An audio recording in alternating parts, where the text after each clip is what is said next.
Hello guys, आप सभी को श्री कृष्ण जन्मोत्सव की हार्दिक शुभकामनाएं।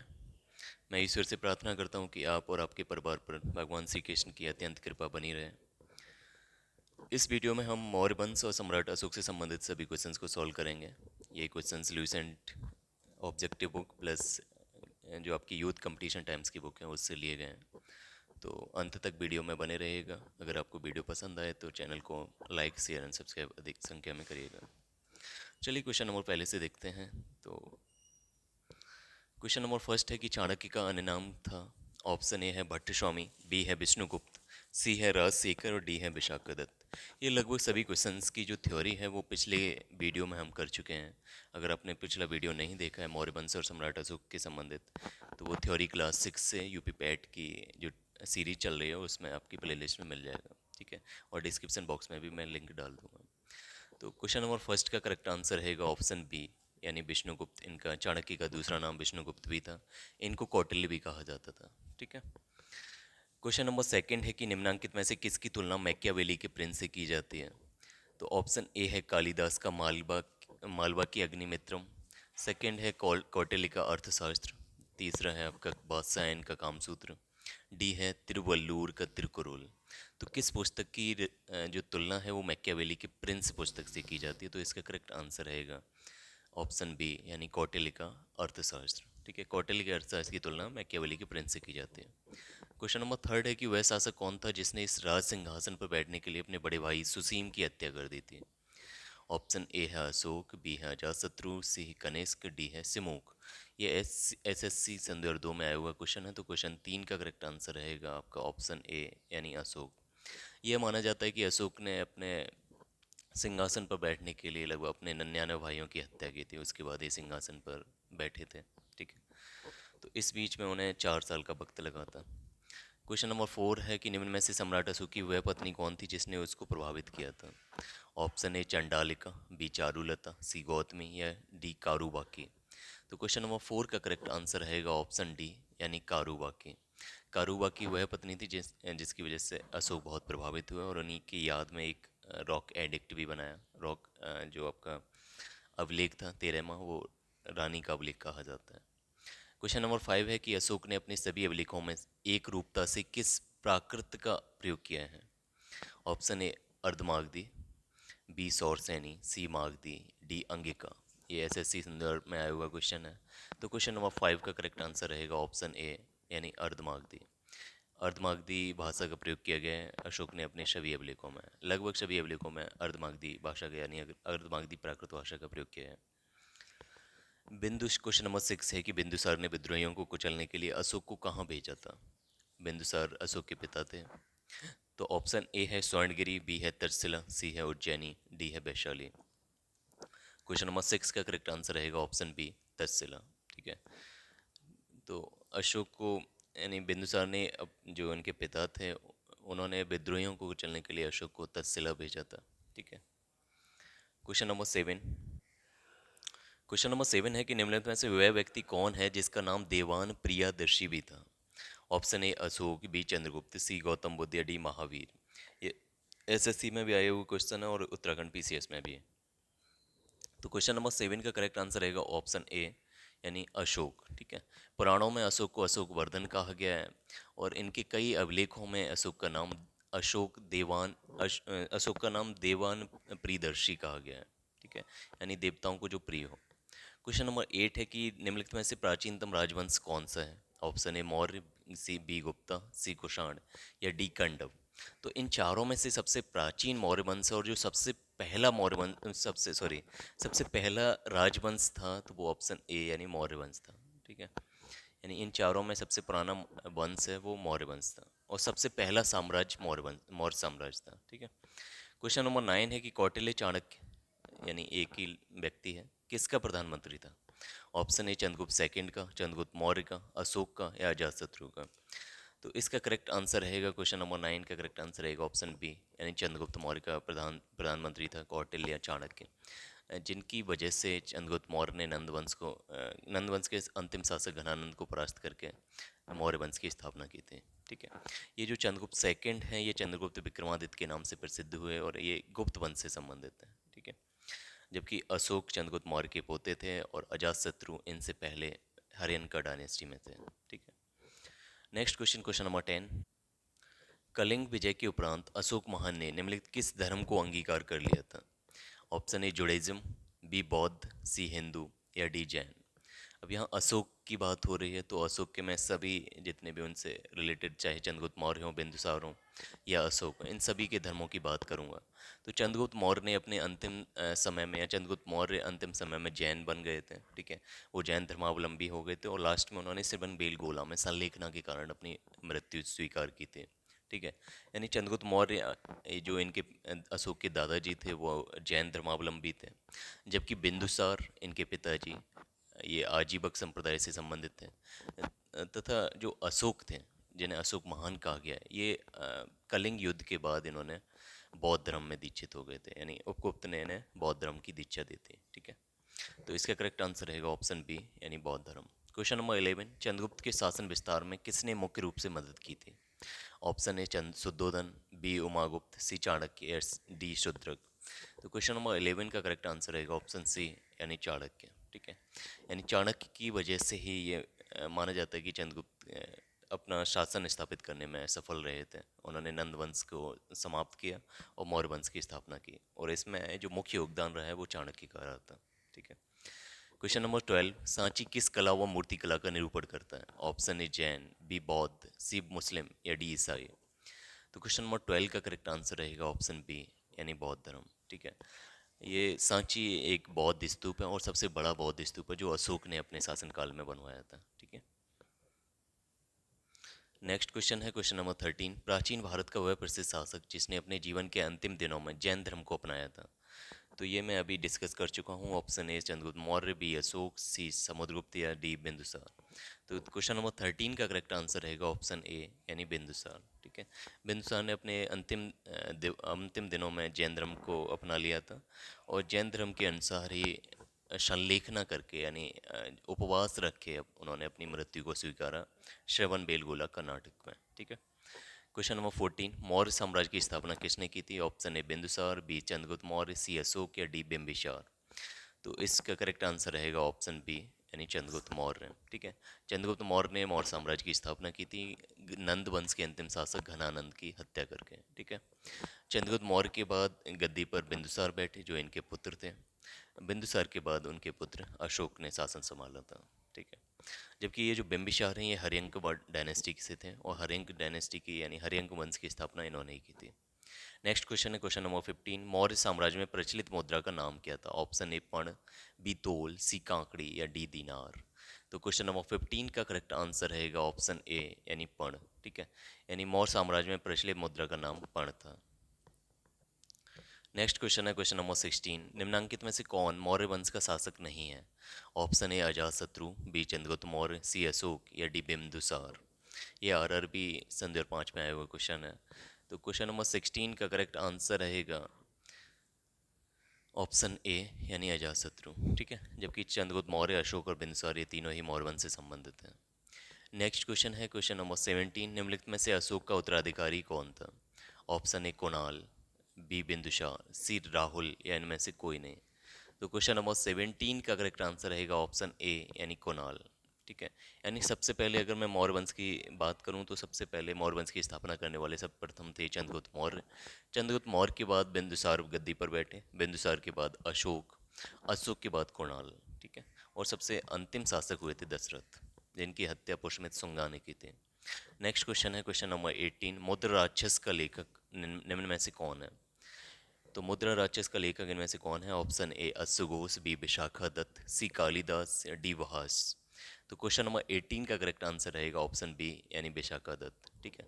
विशाखादत्त ने मुद्रा राक्षस की रचना की थी, और इस रचना यानी मुद्रा राक्षस में चंद्रगुप्त मौर्य और मौर्य वंश से संबंधित सभी फैक्ट्स को बताया गया है। ठीक है। यानी मौर्य वंश का एक लेख है ये।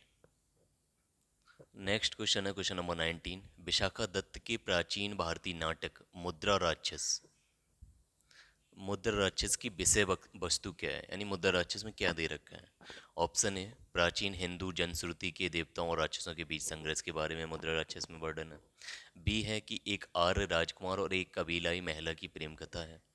सी है कि दो आर्य कबीलों के बीच सत्ता के संघर्ष की कथा है। और लास्ट अंतिम डी है कि चंद्रगुप्त मौर्य के समय में राज दरबार की दुर्भिक्ष संधियों के बारे में है। तो क्वेश्चन नंबर 19 का करेक्ट आंसर रहेगा, जैसा कि मैं पहले बता चुका हूँ, ये मुद्र राक्षस मौर्य वंश से संबंधित है, यानी इसका करेक्ट आंसर ऑप्शन डी रहेगा। ठीक है। नेक्स्ट क्वेश्चन है क्वेश्चन नंबर 20। मालवा, गुजरात एवं महाराष्ट्र किस शासक ने पहली बार जीते थे? ऑप्शन ए हर्ष ने, और हर्ष का अर्थ है हर्षवर्धन। बी स्कंदगुप्त, जो गुप्त वंश से संबंधित है, तथा सी विक्रमादित्य, चंद्रगुप्त विक्रमादित्य, या डी चंद्रगुप्त मौर्य। तो क्वेश्चन नंबर 20 का करेक्ट आंसर रहेगा ऑप्शन डी, यानी चंद्रगुप्त मौर्य। ठीक है। चंद्रगुप्त मौर्य ने दक्षिण भारत की भी विजय की थी, जिसमें दक्षिण भारत के साथ साथ उन्होंने मध्य भारत की भी विजय की थी, जिसमें उन्होंने मालवा, गुजरात एवं महाराष्ट्र के एरिया को जीता था। ठीक है।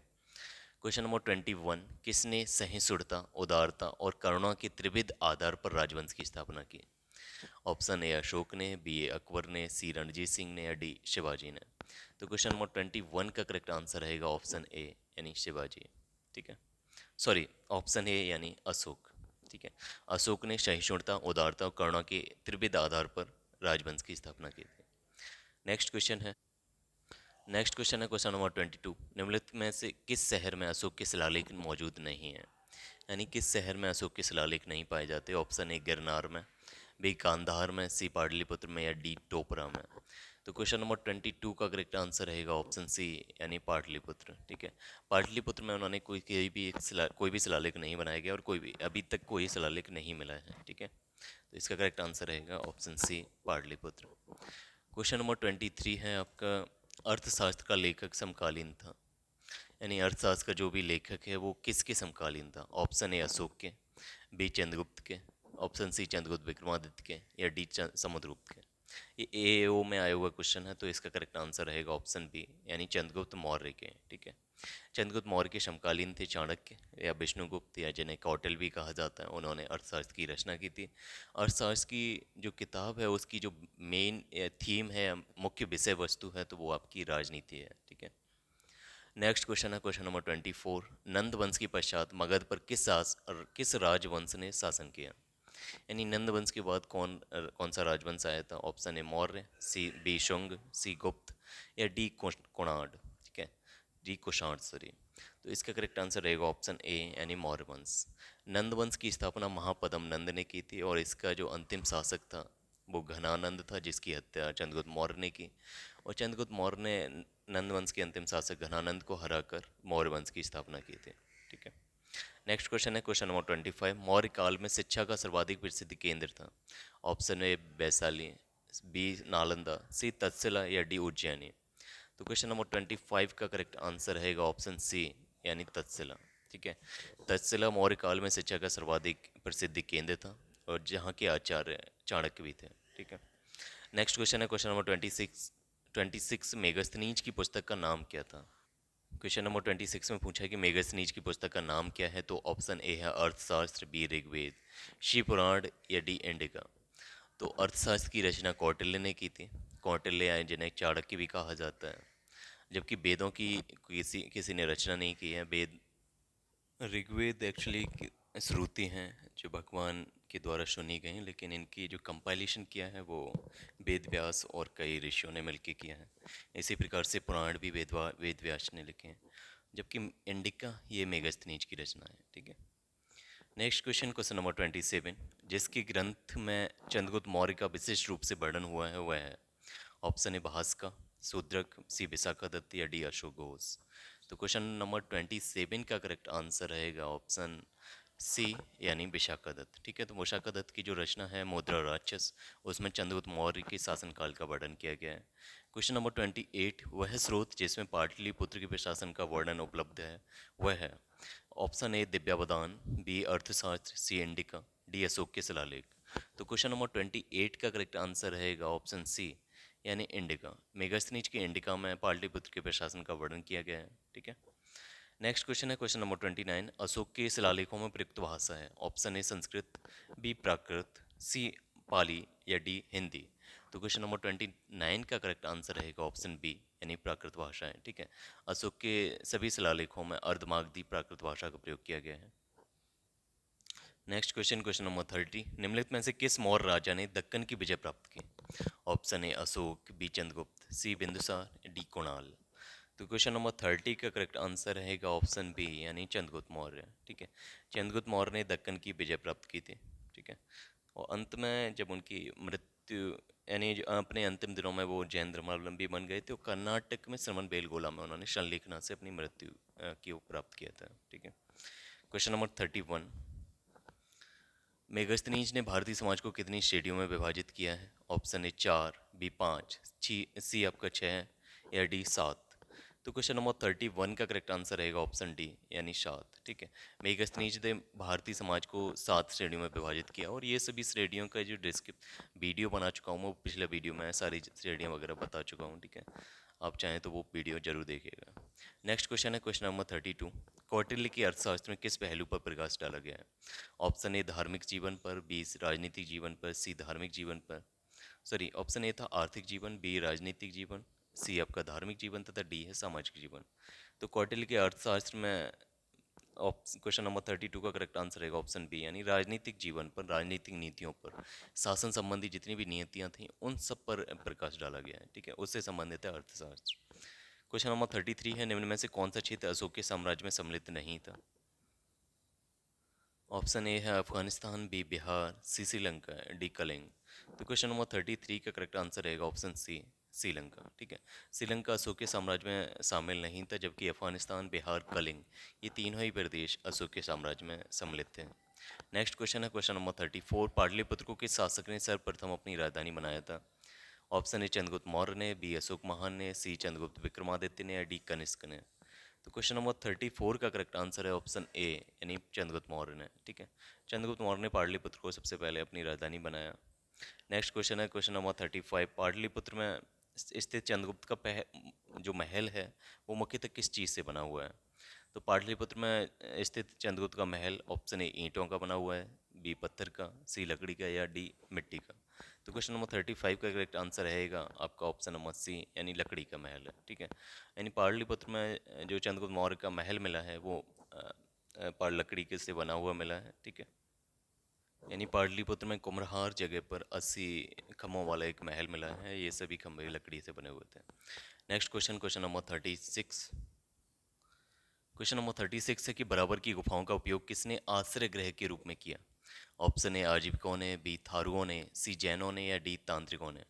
तो क्वेश्चन नंबर 36 का करेक्ट आंसर रहेगा ऑप्शन ए आजीविकों ने। ठीक है, यानी अशोक और उनके पोते दशरथ ने आजीविकों के लिए कई अशोक ने 4 गुफाओं दान दी थी। ठीक है, 4 गुफाएं बनवाई थी जो अशोक ने आजीविक संप्रदाय के लिए दी थी। इसी प्रकार से उनके पोते दशरथ ने भी आजीवक और बौद्ध धर्मावलंबी या बौद्ध भिक्षुओं के लिए कुछ गुफाएं दान की थी। ठीक है, नेक्स्ट क्वेश्चन है क्वेश्चन नंबर 37, किस अभिलेख से यह साबित होता है कि चंद्रगुप्त का प्रभाव पश्चिम भारत तक फैला हुआ था? ऑप्शन ए कलिंग का अभिलेख, बी अशोक का गिरनार अभिलेख, सी रुद्रदामन का जूनागढ़ अभिलेख तथा डी अशोक का शोपारा अभिलेख। तो आपका ऑप्शन इसका करेक्ट आंसर रहेगा ऑप्शन सी यानी रुद्रदामन की जूनागढ़ अभिलेख से ये हमें पता चलता है कि चंद्रगुप्त का जो प्रभाव है वो पश्चिम भारत यानी गुजरात के गिरनार क्षेत्र तक भी फैला हुआ था। ठीक है, क्योंकि वहाँ सुदर्शन झील यानी चंद्रगुप्त मौर्य ने अपने जो मंत्री था उसके गवर्नर था जो गुजरात का उसके द्वारा एक सुदर्शन झील का निर्माण कराया था, जिसकी बाद में मरम्मत का कार्य रुद्रदामन ने भी किया था जो एक शक राजा था।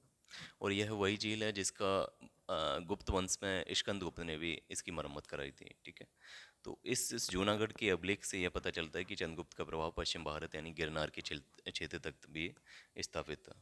नेक्स्ट क्वेश्चन है क्वेश्चन नंबर 38, केवल वह स्तंभ जिसमें अशोक ने स्वयं को मगध का सम्राट बताया है तो वो कौन सा है? ऑप्शन ए मास्की का लघु स्तंभ, बी है रोमनदेही का स्तंभ या सी है क्वीन एडिक्ट या क्वीन स्तंभ या डी है आपका भ्राभु स्तंभ। तो क्वेश्चन नंबर 38 का करेक्ट आंसर रहेगा ऑप्शन डी यानी भ्राभु स्तंभ। ठीक है, यानी भ्राभु स्तंभ वह स्तंभ है जिसमें अशोक ने स्वयं को मगध का राजा बताया। क्वेश्चन नंबर 39 में सूची फर्स्ट को सूची सेकंड से मिलान करना है। सूची फर्स्ट में आपके शासकों के नाम हैं, जबकि सूची सेकंड में उन शासकों की उपाधि या उनके उपनाम दे रखे हैं। तो ऑप्शन ए है चंद्रगुप्त, बी है बिंदुसार, सी अशोक या डी चाणक्य। और दूसरी सूची सेकंड में दे रखा है प्रियदर्शी, बी सैंड्रोकोट्स, तीसरा है मित्रघात और चौथा है आपका विष्णुगुप्त। तो अगर हम इसका मिलान करें तो चंद्रगुप्त को जो ग्रीक्स राजा थे या ग्रीक लोग इनको सैंड्रोकोट्स कहते थे, ठीक है। जबकि बिंदुसार को अमित्र कहा गया है, अशोक को प्रियदर्शी, अशोक के अवलिकों में इनका नाम प्रियदर्शी या देवनाम प्रियदर्शी कहा गया है। जबकि चाणक्य का उपनाम विष्णुगुप्त था, ठीक है। चाणक्य को विष्णुगुप्त और कौटिल्य भी कहा जाता था। तो इस तरीके से अगर हम देखें तो डी का आपका 4 रहेगा, जबकि ए का आपका 2, बी का 3 और सी का 1। तो इसका करेक्ट आंसर रहेगा ऑप्शन सी, ठीक है। यानी 39 का correct answer is option C. Next question, question number 40। Question number 40 है, प्रथम भारतीय साम्राज्य स्थापित किया था। ऑप्शन ए कनिष्क द्वारा, बी हर्ष द्वारा, सी चंद्रगुप्त मौर्य द्वारा या समुद्रगुप्त द्वारा। यूपीपीएससी सन 2002 में आया हुआ क्वेश्चन है। यहाँ पर साम्राज्य की बात हो रही है, किसी वंश की नहीं, ठीक है। तो सबसे पहला साम्राज्य था आपका मौर्य साम्राज्य और इसकी स्थापना ऑप्शन सी यानी चंद्रगुप्त मौर्य द्वारा की गई थी। यानी क्वेश्चन नंबर 40 का करेक्ट आंसर रहेगा ऑप्शन सी। नेक्स्ट क्वेश्चन है क्वेश्चन नंबर 41। उत्तरांचल में अशोक का एक शिलालेख स्थित है और वो कहाँ पर स्थित है। ऑप्शन ए देवप्रयाग में, बी कालसी में, सी केदारनाथ में या डी ऋषिकेश में। तो क्वेश्चन नंबर 41 का करेक्ट आंसर रहेगा ऑप्शन बी यानी कालसी में, ठीक है। यानी उत्तरांचल या उत्तराखंड के कालसी जगह पर एक अशोक का शिलालेख देखने को मिलता है, ठीक है। नेक्स्ट क्वेश्चन है क्वेश्चन नंबर 42। सांची का स्तूप किसने बनवाया। ऑप्शन ए अशोक ने, बी गौतम बुद्ध ने, सी चंद्रगुप्त ने या डी खरगोन खरगोन ने, ठीक है। तो ये M P P C S 1995 में आया हुआ क्वेश्चन है। तो क्वेश्चन नंबर 42 का करेक्ट आंसर रहेगा ऑप्शन ए यानी अशोक ने, ठीक है। यानी सम्राट अशोक ने सांची का बौद्ध स्तूप बनवाया था और ये सबसे बड़ा बौद्ध स्तूप है। Next question, question number 43। Question number 43 है कि अशोक के शिलालेखों को पढ़ने वाला प्रथम अंग्रेज कौन था। यानी किसने अशोक के शिलालेखों की खोज किया, किसने सबसे पहले, सॉरी खोज नहीं की, किसने अशोक के शिलालेखों को सबसे पहले पढ़ा। उनकी जो लिपि थी अर्धमागधी प्राकृत भाषा में लिखा हुआ है, उसको किसने सबसे पहले पढ़ा था। ऑप्शन ए जॉन टावर ने, बी हैरी स्मिथ ने, सी चार्ल्स मैडकॉफ ने या डी जेम्स प्रिंसेप ने। तो क्वेश्चन नंबर 43 का करेक्ट आंसर है ऑप्शन डी यानी जेम्स प्रिंसेप ने। यानी जेम्स प्रिंसेप ने सबसे पहले 1875 में ब्राह्मी लिपि की खोज की थी, यानी ब्राह्मी लिपि को डिकोड किया, उनको जाना, ठीक है। और यही वो शख्स थे जिन्होंने अशोक के शिलालेखों को सर्वप्रथम पढ़ा था, ठीक है। Question number 44। कलिंग युद्ध की विजय तथा क्षत्रियों का वर्णन अशोक के किस शिलालेख में दिया गया है। यहाँ कलिंग युद्ध की विजय का वर्णन दे रखा है, तो ये आप पिछली वीडियो से आप जान सकते हैं कि ये इसका करेक्ट आंसर रहेगा ऑप्शन सी, यानी सॉरी इसका करेक्ट आंसर रहेगा ऑप्शन डी, ठीक है। यानी 44 का करेक्ट आंसर रहेगा ऑप्शन डी यानी शिलालेख 13, ठीक है। शिलालेख 13 में कलिंग युद्ध की विजय और क्षत्रियों का वर्णन दे रखा है।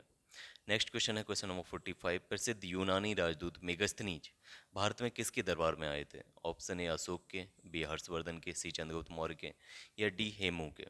तो क्वेश्चन नंबर 45 का करेक्ट आंसर रहेगा ऑप्शन सी यानी चंद्रगुप्त मौर्य के दरबार में।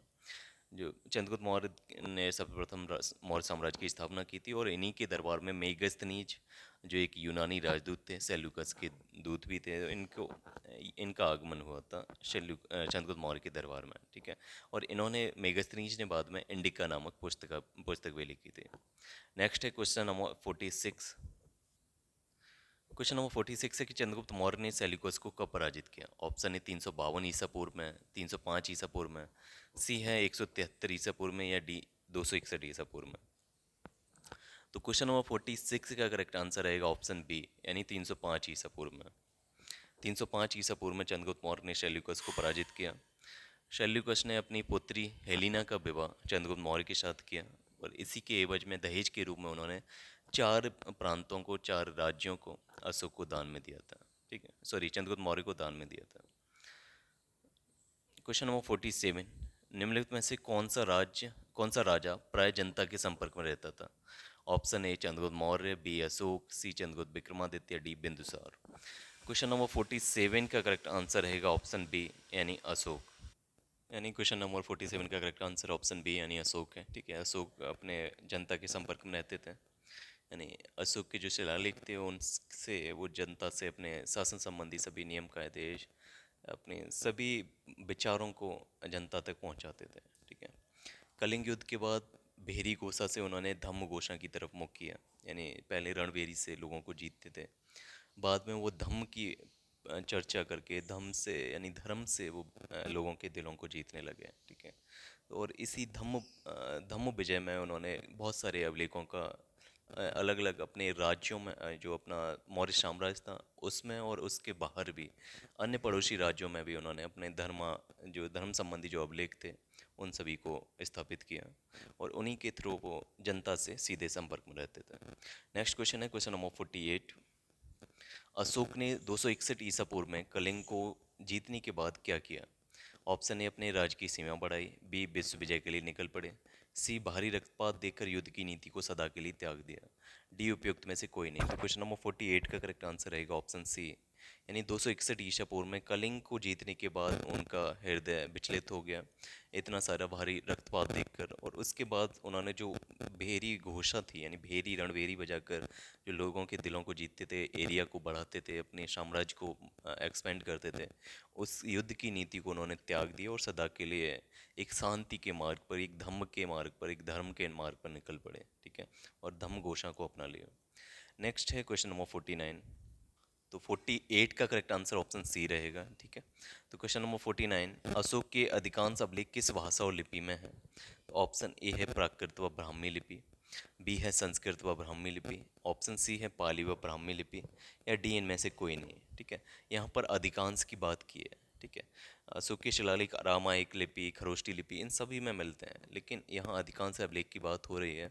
तो क्वेश्चन नंबर 49 का करेक्ट आंसर रहेगा ऑप्शन ए, यानी प्राकृत और ब्राह्मी लिपि में, ठीक है। यानी अशोक के शिलालेख अधिक से अधिक प्राकृत भाषा में, अर्धमागधी प्राकृत भाषा में और ब्राह्मी लिपि में भी लिखे गए हैं।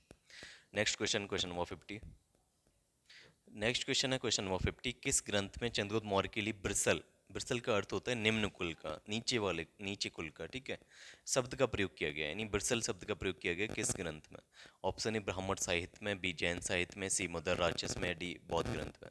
तो क्वेश्चन नंबर 50 का करेक्ट आंसर रहेगा ऑप्शन सी, यानी मुद्रा राक्षस में। विशाखादत्त रचित मुद्रा राक्षस में चंद्रगुप्त मौर्य के लिए ब्रसल शब्द का प्रयोग किया गया है। ब्रसल का अर्थ होता है निम्न कुल का, ठीक है।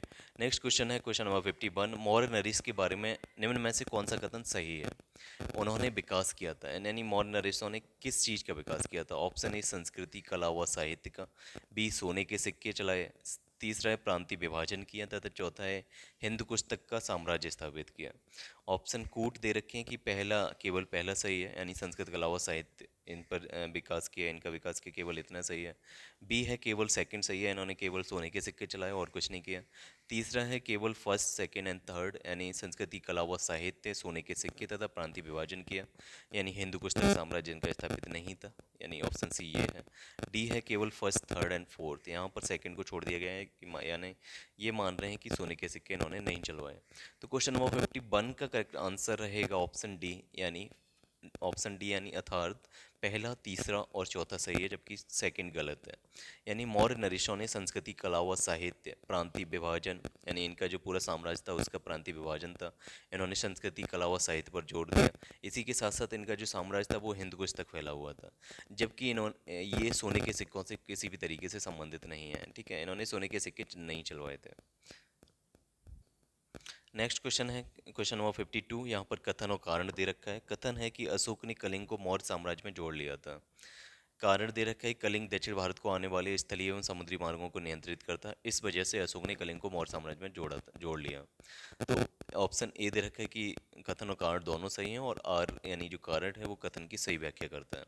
बी दे रखा है कि कथन और कारण दोनों सही हैं, किंतु जो कारण है वो कथन की सही व्याख्या नहीं करता है। सी है कि कथन सही है, कारण गलत है। डी है कथन गलत है जबकि कारण सही है। ये यूपीएससी संदर्भ में आया हुआ क्वेश्चन है। तो क्वेश्चन नंबर 52 का करेक्ट आंसर रहेगा ऑप्शन नंबर ए, यानी कथन और कारण दोनों सही है, यानी अशोक ने कलिंग को मौर्य साम्राज्य में जोड़ लिया था, तथा कारण यह है कि कलिंग दक्षिण भारत को आने वाले स्थलीय एवं समुद्री मार्गों को नियंत्रित करता था, इस वजह से अशोक ने कलिंग को मौर्य साम्राज्य में जोड़ लिया था। ये बिल्कुल सही है, यानी कथन कारण दोनों सही है और कारण कथन की सही व्याख्या करता है। क्वेश्चन नंबर 53, अशोक के जो शिलालेख रॉक एडिक्ट्स संगम राज्य के बारे में हमें बताते हैं उनमें शामिल है। तो ऑप्शन ए है कि पहला और 10वां, बी है कि पहला और 11वां, सी है सेकंड, दूसरा और 13वां, और डी है आपका दूसरा और 14वां। यानी ये यूपीएससी 1998 का क्वेश्चन है कि किस में अशोक के कौन से रॉक एडिक्ट्स यानी शिलालेखों में संगम राज के बारे में चर्चा की गई है। तो क्वेश्चन नंबर 53 का करेक्ट आंसर रहेगा ऑप्शन सी, यानी दूसरा आलेख और 13वां आलेख। ठीक है, इन दो आलेखों में अशोक के यानी अशोक के ये दो शिलालेखों में संगम राज के बारे में बताया गया है। ठीक है, नेक्स्ट क्वेश्चन है क्वेश्चन नंबर 54। क्वेश्चन नंबर 54 में कथनों कार्ड दे रखा है। कथन है कि अशोक के राज्याधीशों के अनुसार धार्मिक निष्ठा की अपेक्षा जनता के मध्य सामाजिक समरसत्ता अधिक महत्वपूर्ण थी। कारण ये है कि उसने धर्म संवर्धन के स्थान पर समता के विचारों का प्रसार किया। ऑप्शन वही हैं चारों की। पहला है कि ए और आर दोनों सही हैं, कथन कार्ड दोनों सही हैं, और कथन जो कारण है वो कथन की सही व्याख्या करता है। बी है कि कथन कार्ड दोनों सही हैं और कारण कथन की सही व्याख्या नहीं करता है। सी है कि कथन सही है कारण गलत है, जबकि डी है आपकी कथन सही, कथन गलत है कारण सही है। यूपीएससी 1998 का क्वेश्चन है, तो 54 का करेक्ट आंसर रहेगा ऑप्शन ए, यानी कथन और कार्ड दोनों सही हैं और कारण कथन की सही व्याख्या करता है। इसका अर्थ ये है कि अशोक के राज्याधीशों के अनुसार धार्मिक निष्ठा की अपेक्षा जनता के मध्य सामाजिक समरसत्ता, ठीक है, यानी सामाजिक समरसत्ता बहुत अधिक थी और ये महत्वपूर्ण भी थी, क्योंकि इसका कारण ये है कि उसने धर्म संवर्धन के स्थान पर समता के विचारों यानी इक्वलिटी के विचारों को प्रोत्साहन दिया था, यानी उनका प्रचार किया था। ठीक है, तो ये सही है, यानी कथन कारण दोनों सही है, कारण कथन की सही व्याख्या करता है। नेक्स्ट क्वेश्चन है क्वेश्चन नंबर 55। निम्नलिखित में से किस राज्याधीश में अशोक के व्यक्तिगत नाम यानी अशोक, जो अशोक का असली नाम था अशोक, उसका उल्लेख मिलता है। ऑप्शन ए कालसी में, बी रूमेनदेही में, सी है विशिष्ट कलिंग राज्याधीश में, या डी मास्की में। ये यूपीएससी 1997 यूपीपीसी सन 2007 का पूछा गया क्वेश्चन है। तो क्वेश्चन नंबर 55 का करेक्ट आंसर रहेगा ऑप्शन डी, यानी मास्की में। ठीक है, यानी मास्की के जो अशोक का मास्की का लघु शिलालेख है वहाँ पर आपका अशोक का व्यक्तिगत नाम यानी अशोक का जिक्र किया गया है। ठीक है, और जो और अभिलेख हैं उनमें मोस्टली उन सभी में अशोक की जगह देवनाम प्रियदर्शी नाम से अशोक का वर्णन किया गया है। तो next question, question number 56। Next question है कि निम्नलिखित वक्तव्यों में से कौन एक वक्तव्य अशोक के प्रस्तर स्तंभों के बारे में गलत है। ऑप्शन ए है इन पर बढ़िया पॉलिश है। प्रस्तर का इंग्लिश में अर्थ होता है पिलर एडिक्ट। ठीक है, प्रस्तर स्तंभों का मतलब है पिलर एडिक्ट्स, सॉरी, प्रस्तर का अर्थ होता है स्टोन यानी पत्थर और स्तंभ का अर्थ होता है पिलर। ठीक है, यानी स्टोन पिलर्स के बारे में ये क्वेश्चन है, तो इनमें से गलत पूछा है हमसे। ऑप्शन ए है कि इन पर बढ़िया पॉलिश होती थी। बी ये अखंड होते थे, यानी ये एक टुकड़े से बनाए जाते थे, एक ही पत्थर होता था, अलग अलग टुकड़ों को नहीं जोड़ा जाता था, ये अखंड थे। सी है कि इन स्तंभों का सेप्ट सुंडाकार था, यानी ऊपर की तरफ कोनिकल था हल्का सा। ठीक है, नीचे थोड़ा सा मोटा भाग होता था और ऊपर चोटी तक ये पतला जाता था, यानी इनका जो साप था वो सुंडाकार था। डी है ये स्थापत्य संरचना के भाग हैं, यानी स्थापत्य संरचना के भाग हैं। तो यूपीएससी 1997 का पूछा गया क्वेश्चन है, इन चारों में से गलत आपसे पूछा गया है। तो क्वेश्चन नंबर 56 का करेक्ट आंसर रहेगा ऑप्शन डी, यानी ये स्थापत्य संरचना के भाग हैं, ये गलत है। यानी स्थापत्य संरचना के भाग का अर्थ है कि ये कह रहे हैं कि कोई पहले से कोई एक संरचना है, उसके आसपास, जैसे ताजमहल है तो ताजमहल के आसपास मीनार बनाए गए हैं, तो उस तरीके से ये पिलर नहीं होते थे। अशोक के पिलर इंडिविजुअली खड़े होते थे। ठीक है, उनके आसपास कोई भी एक स्थापत्य संरचना नहीं होती थी, कोई भी एक विशेष मोनूमेंट्स वगैरह बिल्डिंग वगैरह नहीं होती थी, वो एक इंडिविजुअली अपनी एक एरिया में खड़े होते थे। ठीक है, नेक्स्ट क्वेश्चन है क्वेश्चन नंबर 57।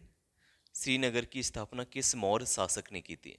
ऑप्शन ए है अशोक, बी बिंदुसार, सी चंद्रगुप्त, या डी दशरथ। तो क्वेश्चन नंबर 57 का करेक्ट आंसर रहेगा ऑप्शन ए, यानी अशोक। ठीक है, अशोक ने श्रीनगर शहर को बसाया था, जो आजकल जम्मू कश्मीर में स्थित है। ठीक है, नेक्स्ट क्वेश्चन है क्वेश्चन नंबर 58। सूची फर्स्ट को सूची सेकंड के साथ सुमेलित करना है। सूची फर्स्ट है प्रांत और सूची सेकंड में उनकी राजधानी दे रखी है। सूची फर्स्ट में ऑप्शन ए है उत्तरापथ, बी है दक्षिणापथ, सी है अवंती और डी है आपका प्राची अर्थात पूर्वी प्रदेश। और इनकी राजधानी सूची सेकंड में दे रखा है। पहला है तक्षशिला, बी है सुवर्णगिरी, तीसरा है उज्जैनी तथा चौथा है पाटलिपुत्र। यदि हम इनको मिलान करें तो उत्तरापथ यानी उत्तरापथ का राजधानी थी तक्षशिला, जबकि दक्षिणापथ की राजधानी स्वर्णगिरी थी, अवंती राष्ट्र की राजधानी उज्जैनी थी, जबकि प्राची यानी पूर्वी प्रदेश की राजधानी पाटलिपुत्र की थी। यानी ए का 1 रहेगा, बी का 2, सी का 3 और डी का 4, यानी ऑप्शन ए इज करेक्ट। ठीक है, यानी क्वेश्चन नंबर 58 का correct answer is option A. Next question, question number 59। किस ग्रंथ में शूद्रों के लिए आर्य शब्द का प्रयोग हुआ है? किस ग्रंथ में शूद्रों के लिए आर्य शब्द का प्रयोग किया गया है? ऑप्शन ए है अर्थशास्त्र, बी है मुद्रा राक्षस, सी है अष्टाध्यायी, डी है बृहत कथा मंजरी। तो क्वेश्चन नंबर 59 का करेक्ट आंसर रहेगा ऑप्शन ए, यानी अर्थशास्त्र। ठीक है, अर्थशास्त्र में आर्यों का प्रयोग, जो आर्य शब्द है वो शूद्रों के लिए भी प्रयोग किया गया है। ठीक है, नेक्स्ट क्वेश्चन है क्वेश्चन नंबर 60। अशोक ने अपने राज्याभिषेक के चौथे वर्ष में निग्रोध के प्रभाव से प्रभावित होकर किससे बौद्ध धर्म की दीक्षा ली थी? ठीक है, तो क्वेश्चन नंबर 60 का करेक्ट आंसर रहेगा ऑप्शन सी, यानी उपगुप्त। ठीक है, यानी उपगुप्त से उन्होंने बौद्ध धर्म की शिक्षा ली थी। नेक्स्ट क्वेश्चन है क्वेश्चन नंबर 61। किसने पाटलिपुत्र को पोलीब्रोता कहा है? Option A Megasthenes, B Strabo, C Plutarch, D Arrian. तो क्वेश्चन नंबर 61 का करेक्ट आंसर रहेगा ऑप्शन नंबर ए, यानी मेगास्थनीज। ठीक है, मेगास्थनीज ने अपनी पुस्तक इंडिका में पाटलिपुत्र को पोलीब्रता कहा है, क्योंकि उनका जो प्रोनाउंसिएशन था उस वजह से वो लोग सही उच्चारण नहीं कर पाते थे, जिसकी वजह से पाटलिपुत्र को उन्होंने पोलीब्रता कहा है। और चंद्रगुप्त मौर्य को उस समय सेंड्रोकोट्स कहा जाता था, सेंद्रोकोतास। ठीक है, नेक्स्ट क्वेश्चन है क्वेश्चन नंबर 62। मौर्य काल में एग्रोनोमोई किसे कहा जाता था? ऑप्शन ए भवन निर्माण अधिकारी, बी सड़क निर्माण अधिकारी, सी कृषि विभाग का अधिकारी, तथा डी है मापतौल का अधिकारी। तो क्वेश्चन नंबर 62 का करेक्ट आंसर रहेगा ऑप्शन बी, यानी सड़क निर्माण अधिकारी को उस समय एग्रोनोमोई कहा जाता था। ठीक है, तो 62 का करेक्ट आंसर रहेगा ऑप्शन बी, सड़क निर्माण अधिकारी। नेक्स्ट क्वेश्चन है क्वेश्चन नंबर 63। मौर्य काल में गुप्तचरों को क्या कहा जाता था? ऑप्शन ए गूढ़ पुरुष, बी गुप्तचर, सी संस्था एवं संचार, डी है आपका खोजी। तो क्वेश्चन नंबर 63 का करेक्ट आंसर रहेगा आपका ऑप्शन ए, यानी गूढ़ पुरुष। ठीक है, मौर्य काल में गुप्तचरों को गूढ़ पुरुष कहा जाता था। तो ये जो गूढ़ पुरुष है, ये शब्द आपका अर्थशास्त्र में दे रखे हैं। और जित जो गूढ़ पुरुष की जो हेड होता था उनको महामर्त्य सर्प कहा जाता था, यानी गुप्तजनों का जो विभाग होता था उसे महामर्त्य सर्प कहा जाता था। ठीक है, नेक्स्ट क्वेश्चन है क्वेश्चन नंबर 64। नेक्स्ट क्वेश्चन है 64। किस श्रीलंकाई शासक ने अपने आप को मौर्य सम्राट अशोक के आदर्शों के अनुरूप ढालने की कोशिश की? ऑप्शन ए है आपका महाबली, बी है आपका वीर सिंह, सी तिस्सा, डी राणा सिंह। तो क्वेश्चन नंबर 64 का करेक्ट आंसर रहेगा ऑप्शन सी, यानी तिस्सा। ठीक है, तिस्सा ने अपने आप को मौर्य सम्राट अशोक के आदर्शों पर चलने की कोशिश की थी। ये एक श्रीलंकाई शासक थे। नेक्स्ट क्वेश्चन है 65। किस जैन ग्रंथ में चंद्रगुप्त मौर्य के जैन धर्म अपनाने का उल्लेख मिलता है? ऑप्शन ए पूर्व में, बी परिशिष्ट बर्मन में, सी अंग में, या डी उपांग में। तो क्वेश्चन नंबर 65 का करेक्ट आंसर रहने वाला है वो है आपका ऑप्शन बी, यानी परिशिष्ट बर्मन एक जैन धर्म का एक ग्रंथ है, जैन ग्रंथ है, जिसमें यह उल्लेख मिलता है कि चंद्रगुप्त मौर्य ने अपने अंतिम दिनों में जैन धर्म अपना लिया था। ठीक है, नेक्स्ट क्वेश्चन है क्वेश्चन नंबर 66। किस महीने से मौर्यों का राजकोषीय वर्ष यानी फिस्कल ईयर आरंभ होता था?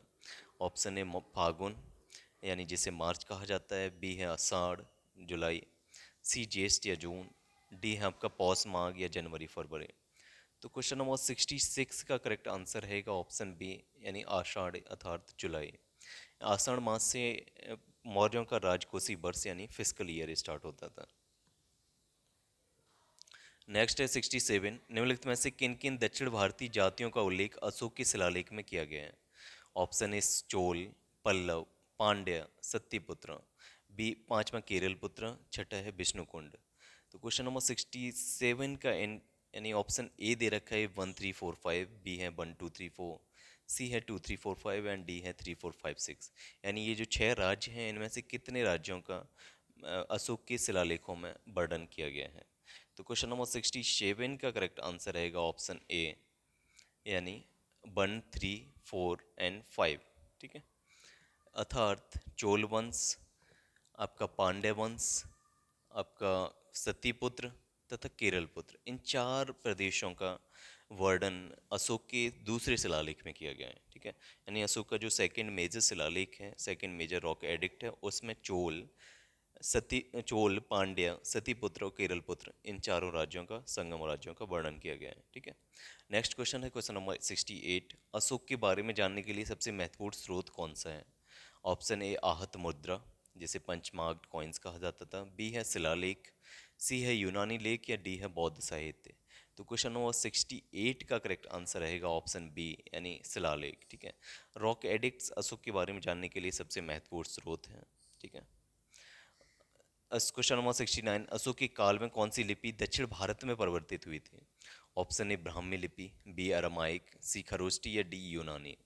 तो क्वेश्चन नंबर 69 का करेक्ट आंसर रहेगा ऑप्शन ए, यानी ब्राह्मी लिपि। ठीक है, यानी अशोक के काल में ब्राह्मी लिपि दक्षिण भारत में परिवर्तित हो गई थी।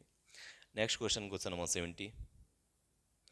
अशोक का अभिलेख भारतीय उपमहाद्वीप के बाहर भी पाया गया है, निम्नलिखित में से किस देश में यह पाया जाता है? ऑप्शन ए अफगानिस्तान में, बी चीन में, सी बर्मा में, या डी नेपाल में। तो क्वेश्चन नंबर 70 का करेक्ट आंसर रहेगा ऑप्शन ए, यानी अफगानिस्तान में। ठीक है, यानी अशोक का अभिलेख भारतीय उपमहाद्वीप से बाहर अफगानिस्तान में भी पाया गया है।